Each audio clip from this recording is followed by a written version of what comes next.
So once again you found yourself utterly entangled in the tantalizing allure of understanding the old money existence. I'll admit, it is indeed quite a fascinating journey to embark on, delving into the deepest psychological and monetary alcoves of wealth passed down through the generations. However, in order to truly emulate the old money mentality and luxury lifestyle of the generationally wealthy, you must do even more than untangle the webs of their centuries-long finances, decode their unique dialect, or understand the nuances of their old money attire. No, dear viewers, this is about a far more riveting aspect. You must learn how these privileged few spend their leisure time. Now, allow me to set some ground rules for our exploration. In today's episode of Old Money Luxury, we're focusing exclusively on sports that, when mentioned, act as a subtle wink towards one's membership in, or connections to, the world of old money. While sports such as tennis and golf, once bastions of exclusivity, will be acknowledged towards the end of the video, they will not be our primary focus, for they have become more globally embraced and are no longer an immediate indicator of exclusive social status among the ranks of the world's wealthiest families. With that said, ease back in your chaise lounge and enjoy as we embark on our curated expedition, the top 5 old money sports of the world's wealthiest families. First on our list, we turn our gaze to the quintessential sport of royalty, polo. This is a game that is not merely steeped in tradition, but positively soaked in it. We're talking about an illustrious history that spans over 2 millennia. Originating from ancient Persia, polo was initially a training game for cavalry units, often the King's Guard or other elite troops. The game quickly won favor among nobles and warriors alike, becoming a spectacle of strategic prowess, horsemanship, and raw, thrilling competition. But why has polo, more than any other sport, been synonymous with royalty, nobility, and crucially, old money? Quite naturally, it's not just the history, it's the nature of the sport itself. The rush of the wind as you charge on horseback, the adrenaline as you vie for control of the ball, and the camaraderie between player and steed. It's an experience that's as electrifying as it is elite. Not to mention the considerable resources needed. From the stable of high-performance horses, the maintenance of playing fields, to the specialized equipment and professional training, every facet of polo reeks of exclusivity. This is not a hobby for the faint of heart or the light of wallet. Of course, we simply cannot speak about polo without invoking the royal families who have championed it. The British royal family, particularly King Charles III and his sons, Princes William and Harry, are noted polo enthusiasts. Polo in Britain, in fact, has seen a resurgence in popularity, largely due to their patronage. Across the globe, the Brunei royal family has also developed a strong affinity for polo. Members such as Prince Abdul Mateen and Princess Azima Nimatul Bolkiah have not only embraced the sport, but have also represented their nation on the polo field. And the ultra-rich aren't far behind. The Packer family, one of Australia's wealthiest, have a profound association with polo. Their Elliston Polo Club hosts tournaments that are renowned within the polo community, further solidifying their deep-rooted connection to this sport of kings. Thus, polo stands tall as the undisputed king of old money sports, a game where history, wealth, and prestige converge in a captivating dance of power and privilege. Second, on our agenda, ladies and gentlemen, we journey into the noble world of equestrian sports. Now, this isn't just one sport, but a collection of disciplines that share a common thread: the majestic horse.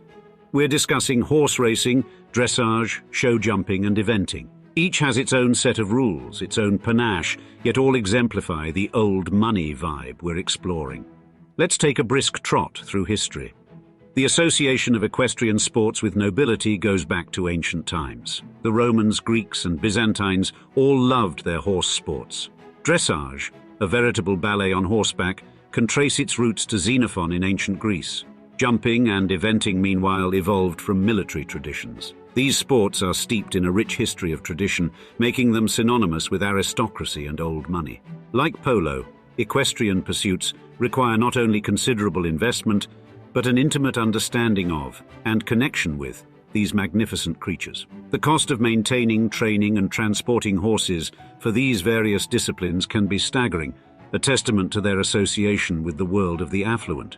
Speaking of affluence and a profound love of horses, we must tip our hat to Queen Elizabeth II of England. The Queen's knowledge of horses was nothing short of extraordinary, and her passion for horse racing was extremely well known. Even her own staff often commented on her nuanced understanding of the sport to exceed their own, and the Queen bred some of the finest racehorses in the world. Yet this love for equestrian sports stretches far beyond European shores. Consider the royal Al Maktoum family of Dubai, who have contributed significantly to horse racing. Their Godolphin stable is one of the most successful in the world. Now, when it comes to the super wealthy, the list of equestrian enthusiasts is long. The Mellon family of the United States, prominent in banking and politics, have a renowned passion for horse breeding and racing. Likewise, the Onassis family, whose fortune was built on shipping, have a long and storied association with equestrian sports, underscored by Athena Onassis's participation in show jumping at the highest level. Third on our prestigious list, we navigate into the world of yachting and sailing, a pastime synonymous with the salty sea air, azure waters, and unbounded affluence. The sport's roots are as old as human civilization itself, tracing back to the first seafaring cultures that dared to explore uncharted waters. Sailing as a competitive sport, however, began to take shape in the 17th century, with the formation of the world's first yacht club in County Cork, Ireland. So, why is sailing tied so intricately with old money? There are two aspects to this. First, owning and maintaining a yacht or a sailing boat is a costly affair. There's the initial purchase, the maintenance, the crew. It all adds up. Yacht racing and sailing regattas, with their glitzy after-parties, have always been viewed as playgrounds for the upper classes. The second reason is somewhat less tangible but equally important: the social connections that yachting and sailing foster. These pursuits often serve as the backdrop for socializing, business dealings, and forming connections within high society. Turning our attention to American aristocratic families, the Vanderbilts are synonymous with yachting, a love tracing back to the family patriarch, Cornelius Vanderbilt. The Kennedy family, too, has a rich history with sailing, a passion famously shared by President John F. Kennedy. On the royal front, the Norwegian royal family has a well-documented history with yachting. King Harold V himself is a seasoned sailor, even participating in the Olympics. Then we have Prince Rainier III of Monaco, whose love for the sea was legendary. His legacy lives on in the Principality's famed Yacht Club de Monaco. Our fourth entrant into this exclusive list is the elegant sport of rowing, a discipline swimming in tradition, teamwork, and a certain rhythm that's as mesmerizing as it is demanding. Dating back to the ancient Egyptians, rowing in its modern form came into its own in the 17th and 18th centuries in London. It was initially a professional sport with wagered races on the River Thames before it evolved into an amateur pursuit for the upper classes. So what ties rowing to old money? There are multiple facets to this connection.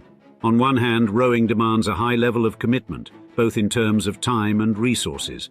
The acquisition and upkeep of boats, oars, and other equipment require considerable investment. Add to this the need for specific locations, calm water bodies, and access to them. It's no wonder that rowing is tied to affluence and exclusivity. An integral part of this old money sporting tapestry is the institutions that have rowing embedded in their culture. The universities of Oxford and Cambridge in the UK and their annual boat race is a shining example. The Ivy League institutions in the United States, particularly Harvard and Yale, also take enormous pride in their rowing teams. These institutions, the veritable headquarters of old money in the US, use rowing as a symbol of their tradition and prestige. Turning to aristocratic families, we see a rich history of rowing in the Roosevelt family in the United States, with both Franklin D. Roosevelt and Theodore Roosevelt being enthusiastic oarsmen during their Harvard years. Looking to royals around the world, the Danish royal family, particularly Crown Prince Frederick, has shown an interest in rowing.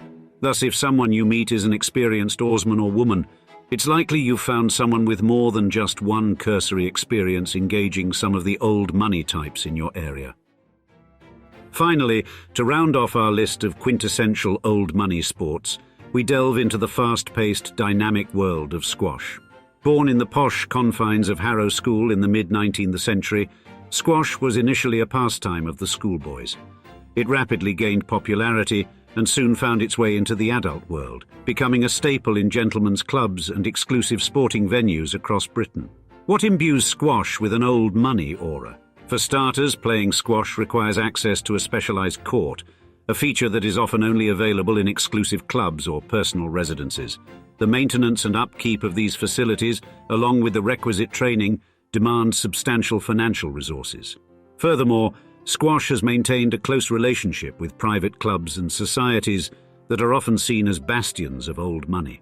The game is a fixture in prestigious establishments like the Racquet and Tennis Club in New York and the Lansdowne Club in London. Its association with these exclusive institutions amplifies the sport's connection to the upper echelons of society.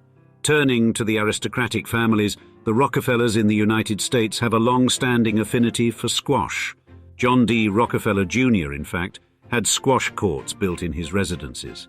In terms of royal families, squash has found a keen participant in King Abdullah II of Jordan, who is known to enjoy the game, enhancing squash's image as a sport of the elite.